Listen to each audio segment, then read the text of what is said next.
Haleluya. Tunasema asante kwa ujio wenu.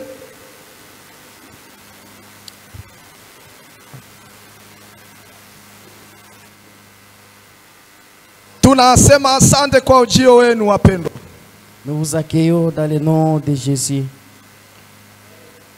Merci d'être là. Tunashukuru kwa kuonekana hapa. Pour le 4e jour de nos enseignements. Kwa siku yetu ya 4 kuhusu somo ambalo tuko naisoma. Nous sommes très joyeux de vous voir encore. Tunafurahi tena kumiona siku ya leo. Est-ce que vous pouvez vous acclamer? Tunaweza kujichapia makofi. Amen. Amen. Amen. Amen. Gloire au Seigneur. Asante.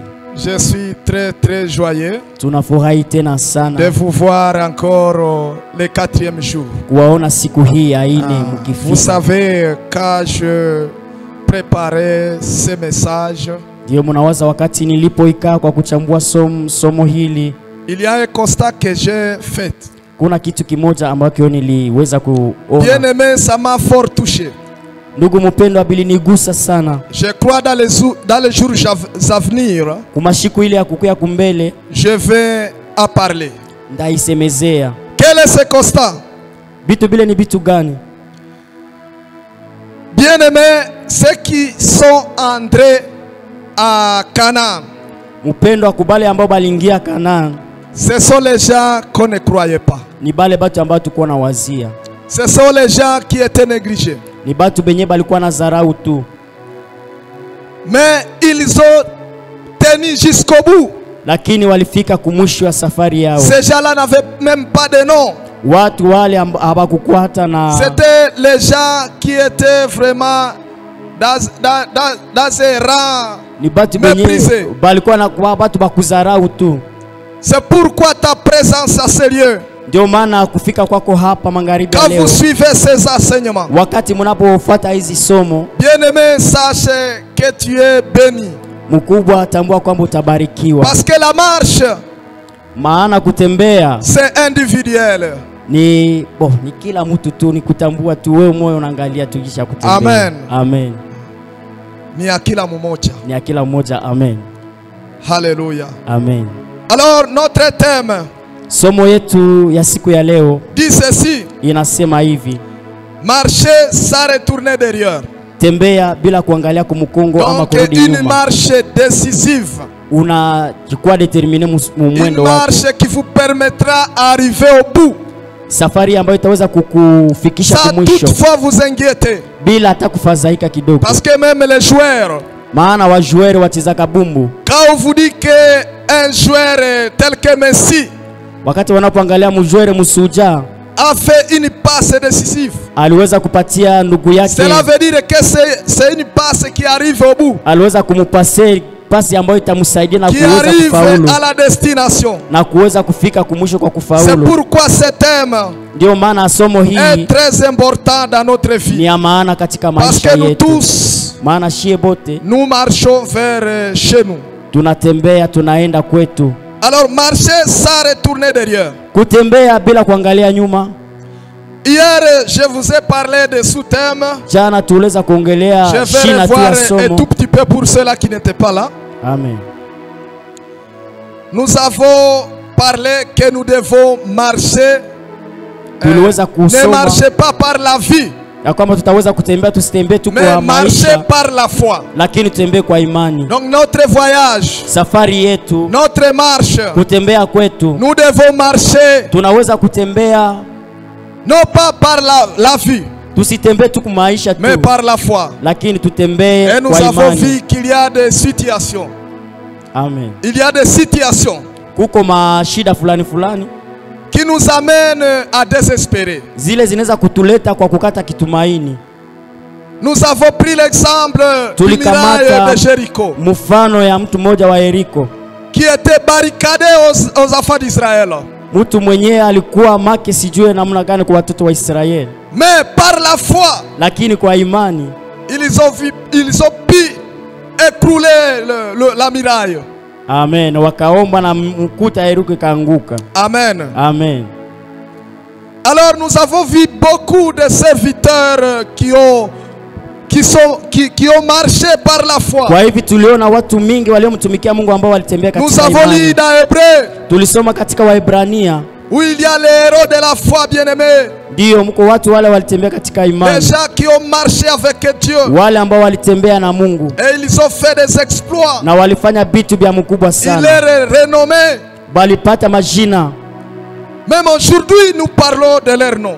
na leo hii tunaweza kusema juu ya jina Et zao. nous avons vu qu'aujourd'hui c'est possible. Na leo tumeona kwamba ni ya lazima, Malgré tout ce qui nous arrive dans notre vie, bien. hata bile biko natufuata mu maisha, Malgré tout ce qui nous arrive bile dans notre tuko naishi marche, maprobleme yenye tuko naishi nous leo, pouvons faire la différence tunaweza kufanya kitu kia si nous utofauti marchons par la foi. kama tunatembea katika Parce que imani, notre Dieu est vivant. maana Mungu wetu yu Et hai. il est Haleluya! fidèle à ses promesses. Maana Mungu wetu ni Et mwaminifu sa kwa ahadi parole zake. s'accomplit. Haleluya! Kitu ambacho anakisema anakitimiza. Alléluia. Gloire au Seigneur. Amen.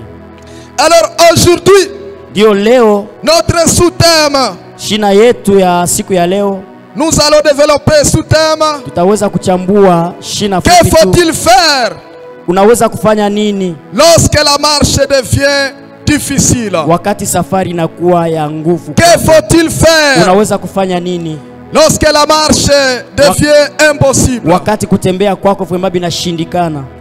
Bien-aimé, Mpendwa, aujourd'hui c'est Leo hii, spécial magharibi ya leo ni ya parce que vous allez découvrir ces secrets. tutaweza kujua vitu vya mingi Qui m'a siku ya toujours leo. aidé. Haleluya, vile vinaweza Je crois que ça kutusaidia. va aussi vous Mimi aider. naamini vile vitaweza kuwasaidia Haleluya. ninyi. Amen. Ça a traîné, je Bila vais lire kupona muda. Josué 7, 5 jusqu'à 12. Vous pouvez ouvrir nos Bibles dans Josué Yoshua 5, 7, sura 7 5 jusqu'à 12. sura 5 mpaka 12. Je vais lire au nom de Jésus-Christ. Amen. Est-ce que nous pouvons nous lever s'il vous plaît pour Taweza kusimama kuheshimisha neno la Mungu. verset 5. Shairi la 5. Les gens de Haï abattirent environ 36 d'entre eux. Ils les poursuivirent depuis la porte de la ville jusqu'à Shebarin, attirent à la descente. Le cœur du peuple lui manqua, il perdit toute vigueur. 6. Josué déchira ses vêtements. Il tomba la face contre terre devant l'arche de l'Éternel jusqu'au soir, ainsi que les anciens d'Israël.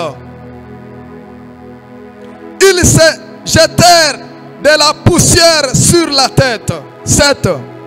Josué dit: Ah Seigneur, l'Éternel, pourquoi as-tu poussé ce peuple à traverser le Jourdain pour nous livrer aux mains des Amoréens et pour nous perdre? Si seulement nous avons décidé de rester à Transjordanie. 8. À moi, Seigneur, que vais-je dire maintenant qu'Israël a tourné le dos devant ses ennemis? 9. Les Cananéens et tous les habitants du pays la prendront, nous encercleront, ils retracheront notre nom du pays. Alors que feras-tu pour ton grand nom? 10. L'Éternel dit à Josué: lève-toi, que c'est donc tu tombes la face contre terre. 11. Israël a péché, et si ils ont enfreint l'alliance que je leur avais prescrite, oui, ils ont pris une part de l'interdit. Ils en ont même volé, même dissimulé, et même mis dans leurs bagages. 12.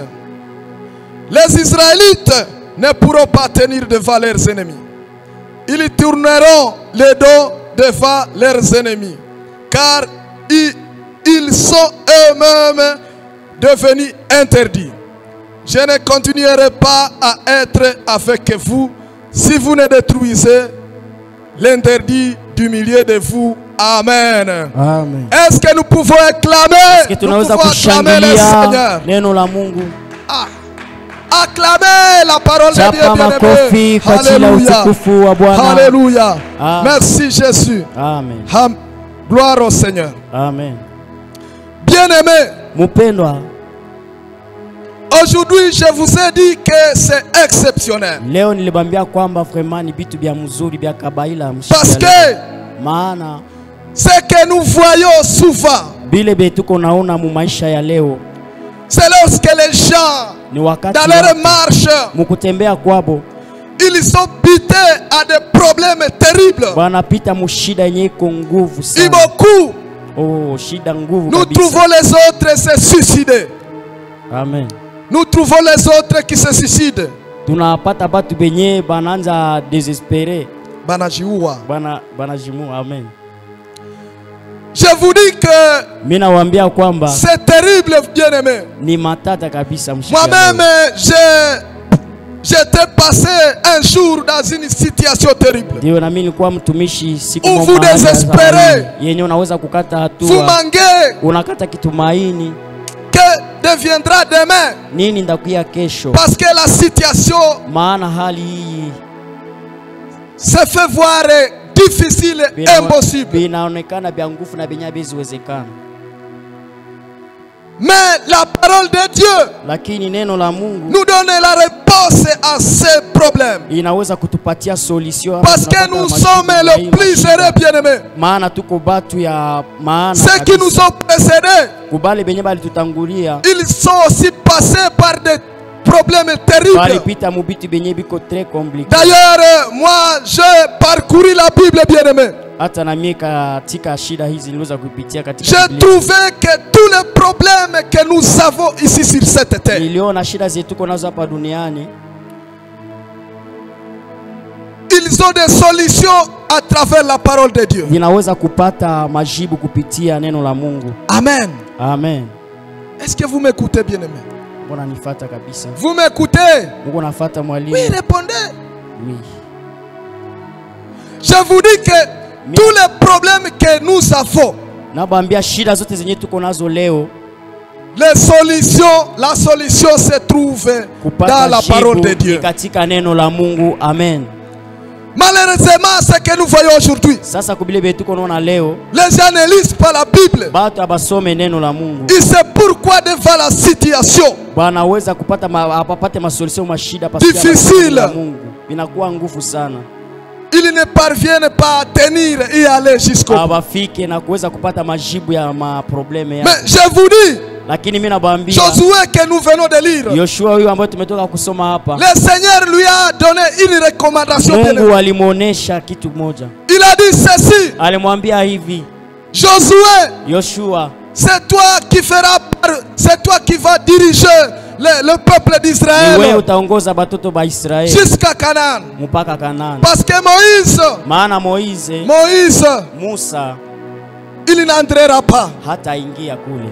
Alors, Josué, Hapa hivi Yoshua, vous savez que le peuple d'Israël, unajua kama batoto ba Israeli ce n'était pas un peuple facile à diriger. haikuwa kabatu ba mwepesi kuongoza, hapana. Alors Josué s'est dit, Hapa Yoshua sasa akaanza kujiuliza, que ferai-je? ndafanya nini? Moïse, Musa, il avait une alliance avec Dieu. Alikuwa kana agano pamoja na Mungu. Il a été appelé. Aliitwa na Mungu. On lui a donné mandat. Balimupatia hata uriti. Mandat. Balimupatia kutawala. Kazi ya kupeleka watoto wa Israeli. Amen. Mais lakini moi, c'est à route qu'on vient de me prendre à pied levé. Njia ndio banakia nichagua sasa. Bien-aimé, Mupendwa, Dieu il est Dieu. Dieu il est Dieu. Mungu ni Mungu. Ce qu'il fait, c'est parfait. Alors, le secret que Dieu a dit à Josué, que ce livre de la loi ne s'éloigne pas, lis ça nuit et jour, pour savoir agir fidèlement. Alléluia. Amen. Alléluia. Amen. Oh, est-ce qu'on peut acclamer le Seigneur? Gloire à toi, Seigneur. Alléluia. Amen. Oh, moi je vous dis que nous avons la chance. Mimi nabambia tuko na ile neema. Parce que quand je lisais, Wakati c'était nilisoma, Josué, donc Yoshua, le leader, qui avait la parole de Dieu. ule aliandika neno la Mungu. C'était le leader qui lisait la Wale parole de Dieu. waongozi ambao walikuwa nasoma neno la Mungu. Amen. Ce n'était pas à la portée de tout le monde. Haiko kila mtu ndio alikuwa na uwezo wa kusoma Biblia, hapana. Maintenant, Lakini qu'est-ce qui est arrivé, bien-aimé? ni nini ile ambayo ilifika? La Bible dit Biblia inasema ya kwamba qu'il est arrivé un moment ilifika wakati mmoja où le peuple d'Israël, wakati ule watoto wa Israeli qui avait tant de promesses de Dieu, bali ambao, parce que la Bible dit maana maandiko nasema que ce peuple était dirigé par Dieu lui-même. wale waliongozwa na Mungu tu. Et la Bible dit Na Biblia inasema qu'il y avait une nuée kulikuwa qui marchait avec eux. mtu yule ambaye alikuwa anatembea pamoja nao. Une nuée, wingu. Kulikuwa wingu ambao alikuwa anatembea pamoja nao. La nuée, la nuit, Wingu ile usiku ça éclairait les enfants ilikuwa d'Israël. inaangazia watoto wa Israeli. La journée, Mchana ça les dirigeait pour leur montrer la direction. Amen. Amen. Amen. Amen. Ah, moi je vous disais quand j'ai commencé que Dieu avait tout préparé Wakati mimi nawaambia Mungu pour alikuwa les ameshakisha enfants kila d'Israël. kitu kwa watoto wa Israeli. La Bible dit Biblia inasema qu'il marchait kama alikuwa anatembea nuit et jour. mchana na usiku. Amen. Amen. Quel est Dieu? Mungu gani Ah wewe? non, c'est Dieu exceptionnel, Amen. bien-aimé. Amen. Alors, ici, la marche a eu des problèmes sérieux. Sasa pale kusafari yao kukakuwa shida kabisa. Parce que Maana Josué, Yoshua il a eu un échec terrible. alipata kabisa. Ou devant une petite ville, aïe, devant une petite ville, Mbele ya mji fulani, aïe, le peuple n'a pas pu tenir. watoto wa Israeli hawakuweza kuema Ils ont fui devant l'ennemi. walikimbia kwenye maadui. Alors, Josué, il a été démoralisé. Kisha pale Yoshua vraiment akakosa kia kusema Mais pale. j'ai aimé la prière de Josué. Lakini nilifurahi maombi ya Yoshua. Que dit la Bible? Biblia inasema nini? La Bible dit ceci au verset 6. Josué déchira ses vêtements. Il tomba la face contre terre devant l'arche de l'alliance jusqu'au soir, ainsi que les enfants d'Israël. Ils se jetèrent de la poussière sur la tête. Josué dit: Yoshua akasema, ah, Seigneur, l'Éternel, pourquoi as-tu poussé ce peuple à traverser le Jourdain pour nous livrer aux mains des Amoréens, pour nous perdre? Si seulement nous aurions décidé de rester à Transjordanie. Bien-aimé, j'ai aimé la réponse de Josué. Nilipenda ile maombi ya Yoshua. Pourquoi? Jua nini? Je vous ai dit que le plus grand problème, nilisema kwamba shida mkubwa sana que Dieu ne tolère pas, yenye Mungu hawezi le plus grand péché, zambi mkubwa sana, c'est de retourner ni kurudia derrière, nyuma. Mais j'ai aimé la réponse de ses serviteurs Josué. Ya ule mtumishi wa Mungu Yoshua. Qu'est-ce qu'il a dit? Alisema nini? Il a dit: Seigneur, alisema Bwana, si kama tu pouvais nous laisser de ne pas traverser, si kama unaweza kutuacha tusipite mahali hapa, dans la position où nous étions, utuache kule ambapo tulikuwa, ça serait une bonne chose. Itakuwa kitu ya mzuri sana. Amen. Amen. Amen. Amen. Je viens dire à quelqu'un, lorsque les choses étaient compliquées, wakati vitu vinakuwa nguvu katika maisha yako, prenez une pause. Kamata kwanza usimame. Réfléchissez. Chunguza. Réfléchissez. Chunguza. Demandez à Dieu. Omba Mungu. Il va t'écouter. Atakusikia. Alléluia. Amen. Mais ne retourne pas derrière. Usirudie nyuma. Parce que si tu retournes derrière, utarudia nyuma mpendwa, tu deviens rebelle. Aha, utakuwa contre ton créateur. Utakuwa umefanya kitu kia mubaya sana mbele ya Mungu. Et tu vas irriter l'éternel Dieu. na utaweza kuwa kama umedependa neno la Mungu. Amen. Est-ce que vous m'écoutez? Amen. Josué, Yoshua, devant une défaite, bien-aimé, la Bible dit qu'il y a eu 36 morts qui sont tombés. amen. Il y a eu 36 morts qui sont tombés. Kuna kwa watu 36 ambao walianguka. Pourquoi? Juu ya nini? Parce que Israël avait péché. Maana watoto wa Israeli walifanya dhambi. Mais ce que j'ai aimé, yenye nilipenda, personne ne le savait pas. hakuna yule alikuwa anajua. Mais seul Dieu le savait. Lakini Mungu mmoja tu Alors anajua. Josué a dit, Asa Joshua akasema, Seigneur, qu'est-ce que je vais dire au peuple d'Israël? Bwana, ndasema nini kwa watoto wa Israeli? Parce que tu as dit que tu seras avec moi. Maana ulisema utakuwa pamoja nami. Tu as dit que tu vas marcher avec moi. Utatembea pamoja nami. Comme tu as marché avec Moïse. Kisi ulitembea na Musa. Maintenant nous connaissons une défaite. Lakini tunaona sasa shida mbele yetu. Maintenant Israël Sasa Israeli est en train de fuir devant l'ennemi. wanaanza kukimbia kwenye maadui, Que banakimbia dirais-je maadui. devant le Tutafanya peuple? nini kwa watoto wa Israeli? Alléluia. Amen. La Bible dit, Maandiko nasema toute la journée jusqu'au soir, mchana na usiku Josué était couché. Yoshua alilala, Il s'est humilié. alishuka, Il a cherché la face de Dieu. alitafuta uso wa Bwana.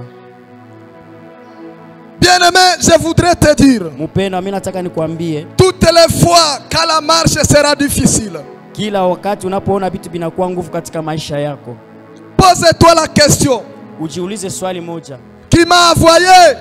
nani alinituma?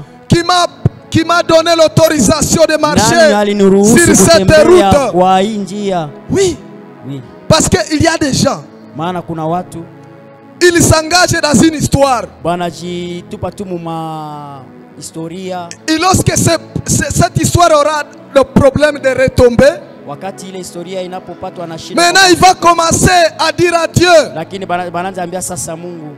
Mais bien-aimé, Lakini mpendwa, je voudrais vous dire ceci. nimetaka nikwambie Que leo, notre Dieu, Mungu wetu lui, il maîtrise la situation. ye anaweza kumetrize bile Devant lui, il n'y a pas de surprise. Hakuna mbele yake kitu Donc kinaweza tout kuacha ce qui nous sasa. arrive, Vyote vinatufikia. sachez que lui le sait. Jua kwamba Mungu yeye anakuwa na Amen. deja. Amen. Oui. Dieu le sait. Mungu anajua. Même si une situation peut sembler Kama sasa impossible, unaweza pata shida, vitu vinakuwa nguvu katika À maisha nous. yako, mu maisha mais yetu, devant Dieu, mbele ya Mungu il n'y a pas d'impossible. ni kakitu D'impossible. ka kiloko sana. Amen. Amen. Alléluia. Amen. Alors Josué, Sasa Yoshua il a vu la grandeur de Dieu. aliona uso wa Bwana, Il a dit non, akasema c'est Dieu. huyu Mungu Il n'a jamais échoué. hayakashindwa. C'est Dieu. Mungu huyu Il est toujours capable. ni mwaminifu C'est kabisa. Dieu. Mungu huyu Il est fidèle. ni mwaminifu. Et à cause de ça, Juu ya hii sasa il s'est prosterné. Il s'est prosterné devant Dieu. aliweza kujishusha mbele ya Mungu. Alléluia. Amen. Est-ce que vous pouvez vous mettre comme ça? Je vais prêcher à soi. Merci beaucoup. Amen. Yoshua aliona ukubwa wa Mungu. Na wakati aliona ukubwa wa Mungu, alijua ya kwamba Mungu ni wa ajabu. Mungu ni wa uwezo. Mungu ni mwaminifu. Akasema pana, ingawaje tunaingia katika kushindwa, ingawaje Israeli anakimbia nyuma ya adui, anashindwa, najua anabaki Mungu, anakuwa mwema kwangu. Haleluya. Amen. Wandugu. Oh Seigneur, hiyo kitu ilinisaidia katika maisha yangu. Malgré échec, kushindwa, Yoshua alijua ya kwamba mahali naweza kukimbilia ni pahali panakuwa huyo Mungu ambaye alinituma. Yoshua alijua ya kwamba ingawaje watu wamekufa, ingawaje tumepoteza tumaini, lakini Mungu anaweza. Mungu habadilike. Mungu atatupigania. Haleluya. Hakukata tumaini, wa ndugu wapenzi. Naambia mtu moja, usikate tumaini. Usikate tumaini. Jua ya kwamba kuna Mungu. Mungu yupo kwa ajili yako. Mungu yupo anayejua shida zako, anayejua kushindwa kwako, anayejua vile vyenye vyote maadui banapanga juu ya maisha yako. Haleluya. Wandugu, kuna Mungu mkubwa ambaye tungefahamu, kwa sababu wale ambao walitembea naye walifanya vitu binene. Wale ambao walitembea naye hawakuwahi kushindwa. Ndio maana kama unashindwa, shuka mbele ya Mungu. Sema, Mungu, kwa nini nashindwa? Na uliniita, kwa nini nashindwa? Haleluya. Niliwaambia ninyi wenye mko naandika ya kwamba kitu cha kwanza, jua ukubwa wa Mungu. Leta probleme yako na uone ukubwa ya Mungu. Halafu itakupa mwelekeo, itakupa gisi ya kutembea, itakupa gisi ya kusaidiwa. Amen. Amen. Yoshua aliweka Mungu, akasema pana, hawa watu hai na Mungu ambaye alituita, Mungu ambaye ametenda mambo ya ajabu njiani. Kwa nini hayo yanafika? Wandugu, nawaambia, Mungu ambaye alimpenda Yoshua na alimupa gisi ya kuongoza taifa lake, alijitokeza. Haleluya. Amen. Huyu Mungu anajitokeza katika kila hali yetu ya maisha. Ingawaje shida, ingawaje blokaji ambazo tuko nazo, anajitokeza. Eske unaweza kumpigia makofi? Haleluya. Asante Bwana.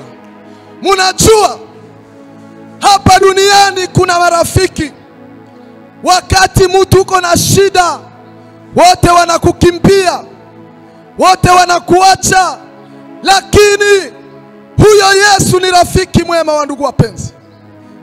Wakati uko na shida, kuja sema pana, kwako ndio nakimbilia, na huyu Mungu atakusaidia. Amen. Joshua alirudia akasema pana, sasa nitafanyaje? Wandugu, nawaambia kitu ambacho Mungu alimfunulia siri kubwa. Najua hata na wewe pengine juu ya mwenendo wako ambao umekuwa na matatizo, Mungu amekufunulia kitu.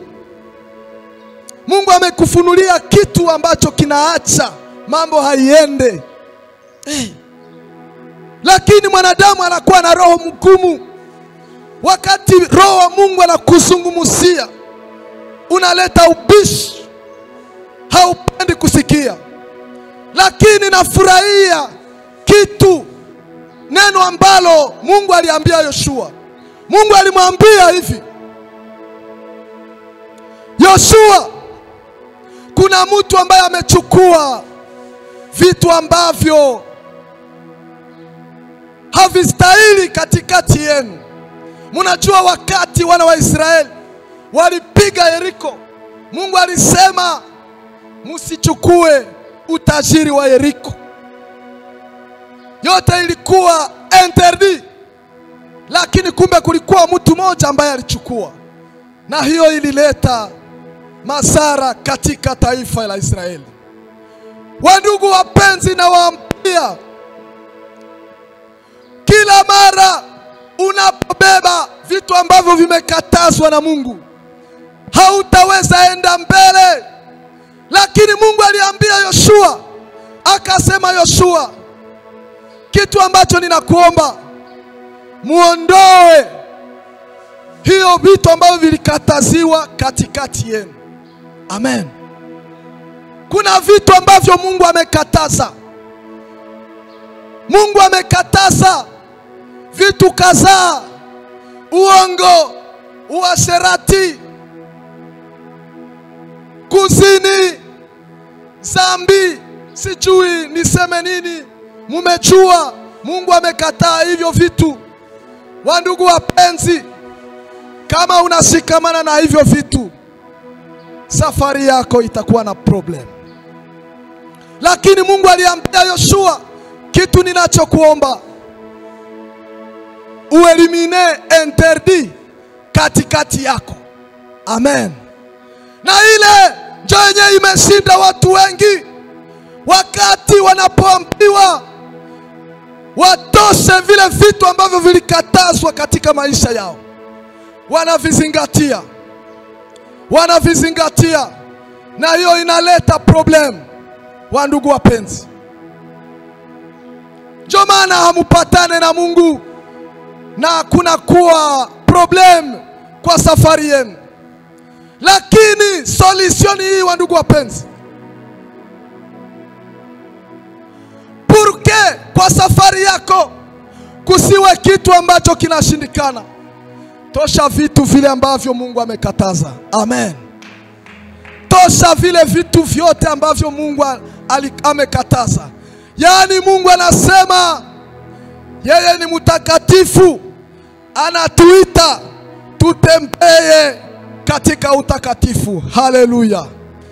Lakini nawaambia, watu wengi wamebisha, watu wengi wamekataa ya kwamba haiwezekane, na ile imeleta wao kushindwa.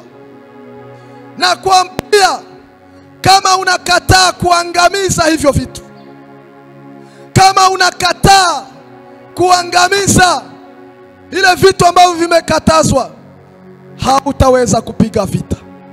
Kila siku utakuwa wa kushindwa. Amen. Hautaweza kabisa. Wandugu wapenzi, Mungu wetu si mzalimu. Mungu wetu si mzalimu. Chochote mtu anachokipanda ndicho atakachovuna. Nafurahia Yoshua, wandugu wapenzi, wakati alipopata huyo mtu ambaye alichukua hivyo vitu.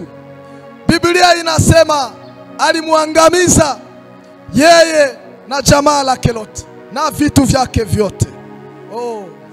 Kama unashikamana na hivyo vitu, utaangamia.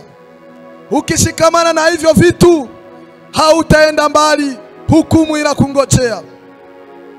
Ndugu mpenzi unayetufuata, sijui maisha yako wewe peke wajua. Pengine umeshikamana na vitu ambavyo vimekatazwa na Mungu Baba yetu. Hautaweza piga vita. Ndio maana utakuta na titre yako, lakini uko unashindwa kufukuza hata pepo bule, unashindwa kuikemea na iondoke. Hautaweza kitu. Lakini Mungu ametupa uwezo, ametupa pouvoir, kwa sababu umeshikamana na vitu ambavyo vimekatazwa. Balozi batakuchezea, bachawi batakuchezea, lakini wale wote ambao wamekubali, wamekataa hivyo vitu, wamekuwa na nguvu za Mungu. Amen. Wamekuwa na uwezo wa kukemea hayo mambo yote ambayo shetani analeta kwao, na wanaendelea na safari. Amen. Wandugu, nawaambia ya kwamba Mungu alisema siwezi kujionesha kwenu, siwezi kutembea pamoja na mweye, siwezi kufanya lolote kwa adui zenu kabla hamujatosha vile vitu ambavyo mimi Mungu nimekataza. Na wewe njoma na maisha yako iko bloke, haujui ufanyeje, na unajiita Mkristo, safa. Shetani haogope Mkristo yako. Kukuya kukanisa, sijui uimbaji wako, sijui kukua mzee wa kanisa, sijui kukua revera, bishop, profete, safa. Lakini mwache niwaambie wandugu, kitu ambacho kinachonishangaza siku hizi ni siku za hatari kweli, kwa sababu mambo tunayoyaona yanaogopesha. Kuna wale watu ambao kwa sababu wameinuliwa, kwa sababu sijui wamekuwa wakubwa wa makanisa, wameanza kufanya dhambi kiolela, na wanasema eti wao waliitwa, eti wao wako na alias. Siku moja nilikuwa nafundisha nikasema, wewe umekuwa na alias kupita Musa mwenye Mungu aliita. Batu bako na cheza na zambi, na Bakristo banaacha tu, banasema parce que c'est le visionnaire. Nani anakuambia vile? Nani anakuambia? Mungu hanako vile. Zambi ni zambi. Ukibeba vitu vyenyewe vilikatazwa, c'est fini pour toi. C'est fini. Mungu anakugeuzia mgongo, alafu natembea we moyo. Na ndio maana leo ba profete ba mingi bamechukua madawa juu wakati banaisha banaacha Mungu. C'est fini. Anaona batasema siku yake tena si profetize, ndio banaenda chukua madawa. Ole wenu, mutubu. Yesu yuko anarudia. Tumeona bapasteri mingi kwa ajili ya kuchukua vitu vyenye vimekatazwa, bako banaishi mubuchafu zambi, banawaza Mungu abaone. Wandugu wapenzi, ndio maana safari yako iko na problem, na kule kwenye uko naendea utakwama. Tu seras bloqué quelque part et tout le monde saura yenye uko unafanya. Mwache kucheza na Mungu, tumuogope Mungu. Wandugu wapenzi, ndio maana ujumbe huu ni wa maana kurekebisha watu wote, kwa sababu sote tuko naenda mbinguni. Haleluya, amen. Tuko naenda mbinguni, hatupashe kufanya mchezo, kwa sababu safari watu watafika kwenye mulango na wanarudishwa nje. Wandugu, wakati nilitayarisha somo, Moize mwenyewe ambaye alikuwa kiongozi hakufika Kanaani. Sasa itakuwa je kwa wewe? Uko na cheza na zambi. Visionere mkubwa Moize alirudilia kumulango, Mungu akamuonesha tu. Wandugu, sio mizaa safari yetu. Inabidi tujitayarishe, tufuate maneno yenye Mungu iko nasema. Amen. Bila ile tutakataliwa. Hata ingawa tunaweza kufanana, tuko na tembea, lakini siku moja mulango itafungwa. Lakini sipendi hiyo ifanyike kwako, kwa sababu Mungu wetu angali anatupenda wakati ungali hai, lakini kisha kufa c'est fini, hukumu inakungojea. Wandugu wapenzi,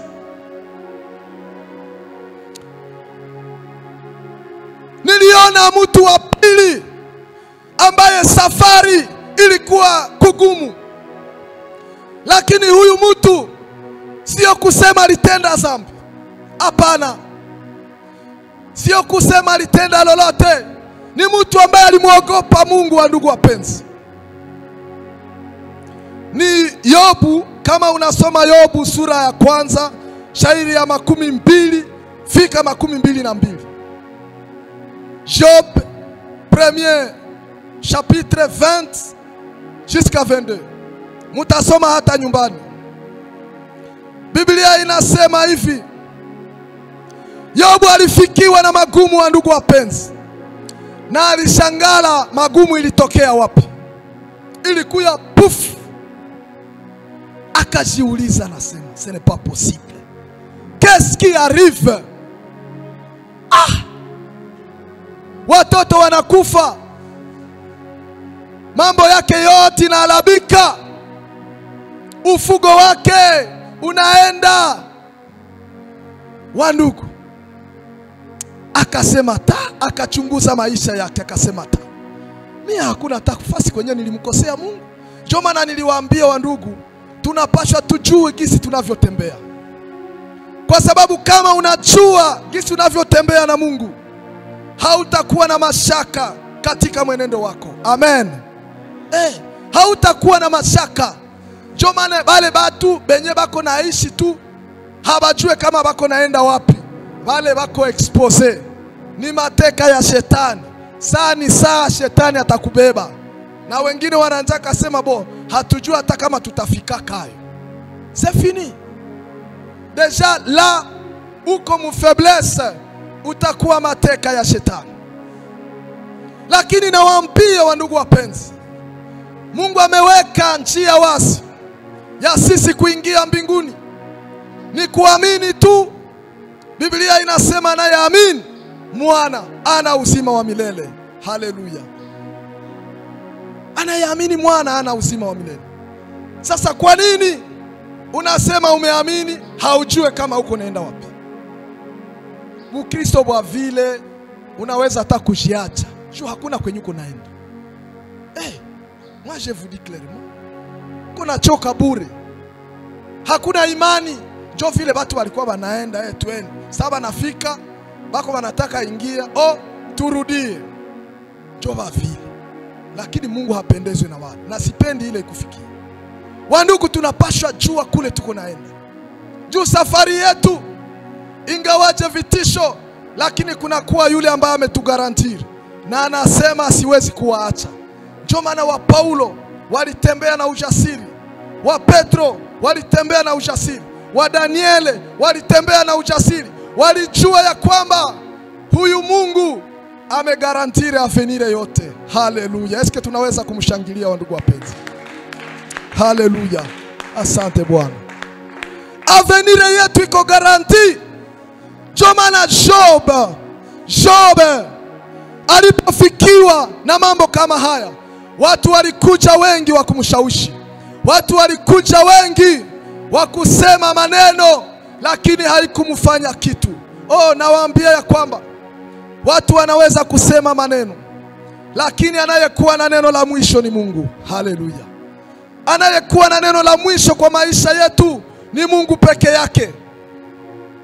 Maneno haiwezi kututikisa.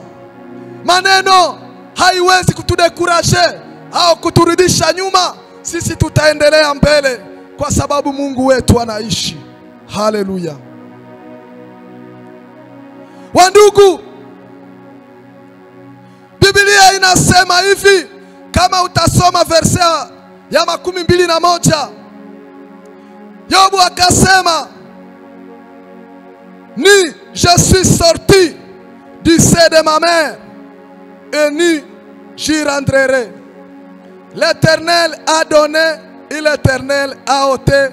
Que le nom de l'Éternel soit loué. Amen. Haleluya. Eske na wewe utasema vile? Ingawaje magumu wa ndugu wapenzi, ingawaje matatizo, lakini Mungu anasema tusiogope. Sauti yake ya upole inasema kila siku tusiogope, kwa sababu yeye ameshinda na sisi tutashinda. Job alishimama akasema, najua huyo Mungu, nimeishi naye siku nyingi, siwezi kutishika na lolote. Kuna mambo ambayo Mungu anatupitisha wa ndugu wapenzi, ni kwa sababu tumjue zaidi, tujue ukubwa wake, tujue ya kwamba iko pamoja nasi, na tuone presence yake katika maisha yetu. Amen. Job alielewa haya mapito Mungu anataka jionesha kwangu, na akaitika, akakubali, akasema basi Mungu amekubali. Hivi nilikuja na ni vile nitarudi. Na hata mke wake alitaka kumshauri, akasema pana, kufuru huyo Mungu alafu tuendelee na maisha. Akasema haiwezekani. Haiwezekani. Amen. utafika wakati wanaanza sema ukufuru Mungu, lakini kukufuru Mungu ndio kurudia nyuma. Wa ndugu wapenzi, Job alisema siwezi, kama ni kukufa nikufe. Amen.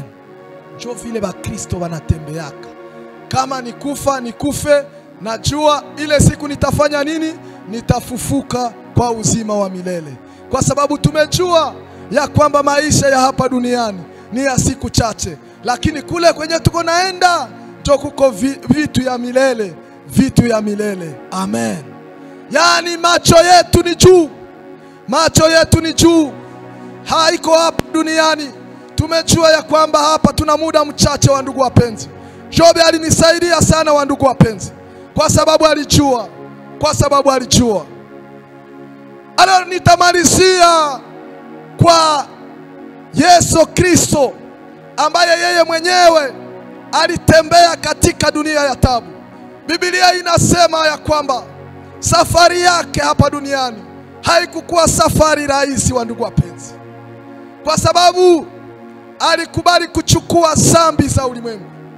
Na wakati alipochukua dhambi za ulimwengu, Baba alimgeuzia mgongo na akamwacha. Na ndio maana pale msalabani alilia Eloi Eloi lama sabakthani. Haleluya.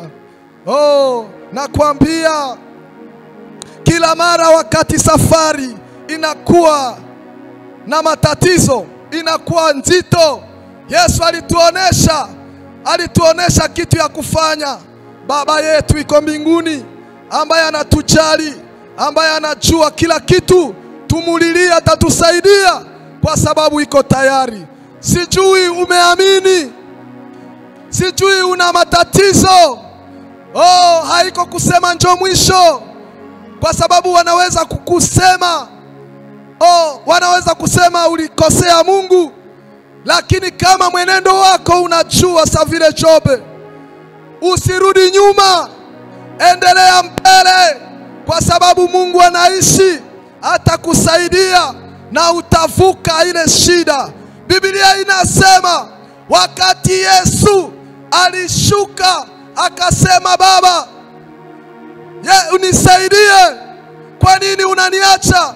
Biblia inasema malaika alishuka kuja kumutia nguvu. Nataka kuambia ya kwamba Roho Mtakatifu yupo, ambaye anatutia nguvu wakati wa matatizo. Roho Mtakatifu aliachwa kwa ajili yetu. Haleluya. Naweza nitasemezea ile kwa siku zinavyokuja, ya kwamba tunakuwa na Roho ambaye ameachwa kwetu kutusaidia na kutuwezesha kuendelea mbele na safari. Ingawaje matatizo, ingawaje shida, Roho wa Mungu iko permana, hatuwezi kuogopa lolote. Na ile iliacha Paulo anasema na ujasiri, anasema mimi siogope tena ijayo, kwa sababu yule ambaye ananiongoza ni yule ambaye anajua ijayo, ni yule ambaye anajua yenyewe imesha kupita. Amen. Sasa uko naogopa nini? Yeye anajua mambo yote, anametrize avenir. Wa ndugu wapenzi, jo pale kwenye nimemfurahia katika maisha yangu, kwa sababu yeye hakuna kitu ambacho kinamweshape.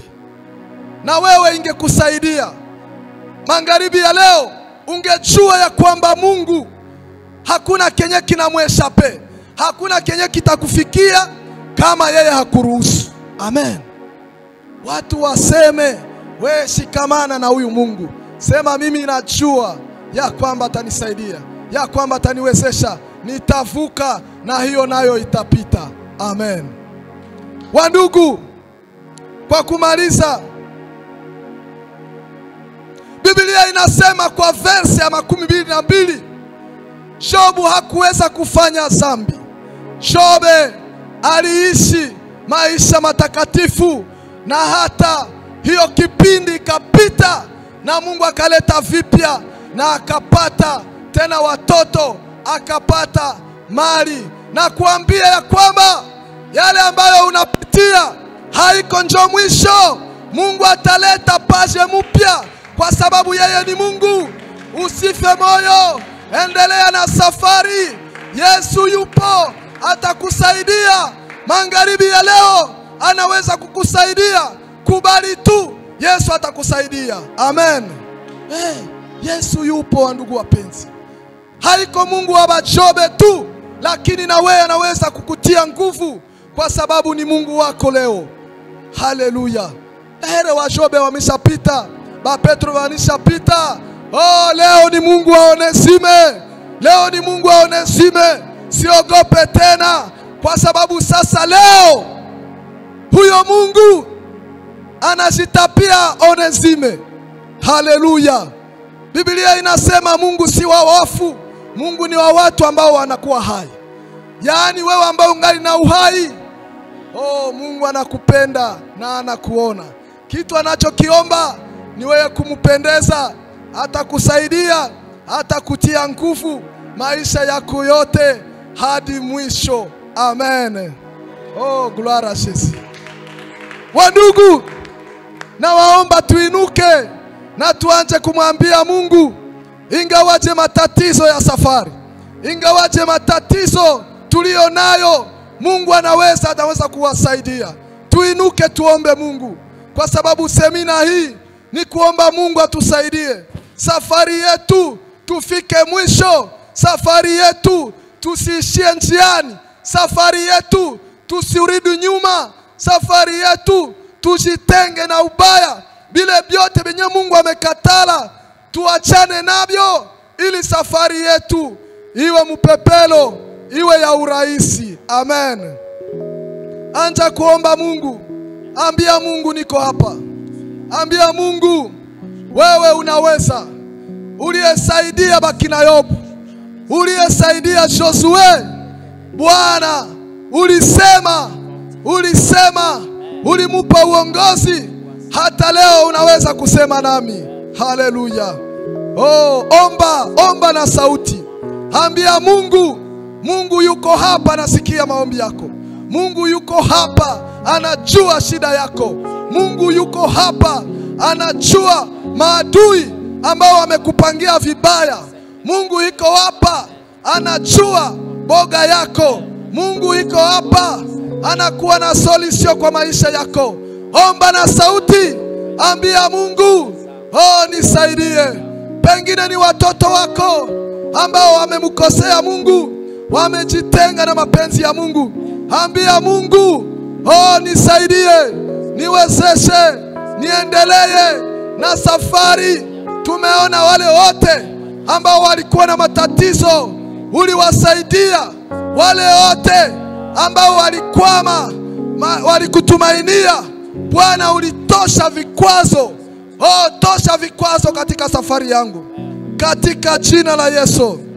Katika jina la Yesu. Katika jina la Yesu. Katika jina la Yesu. Asante Bwana Yesu. Asante Bwana Yesu. Uko mwema. Magharibi ya leo unaweza. Uko mwema Yesu Masia. Asante Baba. Tuko mbele yako, wana wako. Utushikie Bwana, utende kwa maisha yetu. Yesu anaweza, katika jina la Yesu. Katika jina la Yesu. Tunaenda kuombea Baba. Tunakushukuru magharibi ya leo. Presence yako Bwana, tunapata solution ya mambo yetu yote. Umezungumza nasi kupitia neno lako. Asante Bwana. Ulisema utatuacha ingawaje safari na kuwa na miba, ingawaje safari na kuwa na matatizo. Bwana, tumesoma wale ambao walishikamana na neno lako, walishikamana na ahadi zako. Bwana, haukuwaacha, haukuwadesevuare.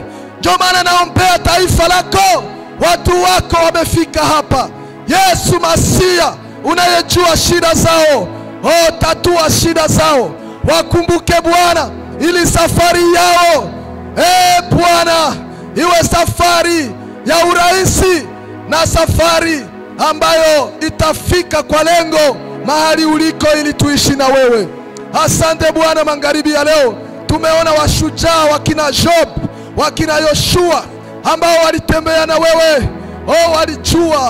Walijua ya kwamba uko mwaminifu, ya kwamba unaweza, haukuacha kamwe. Asante Bwana. Naamini hautatuacha. Hautaacha mtu mmoja ambaye leo amekubali kutembea na wewe, amekubali kuharibu vyote ambavyo vimekataziwa, les interdits. Bwana musaidie, muwezeshe Bwana. Wewe unayejua mahali kote wanapotufuata. Bwana, neema yako ifatane na maneno haya, kwa sababu neno lako ni uzima. Neno lako linafungua, neno lako linaponya.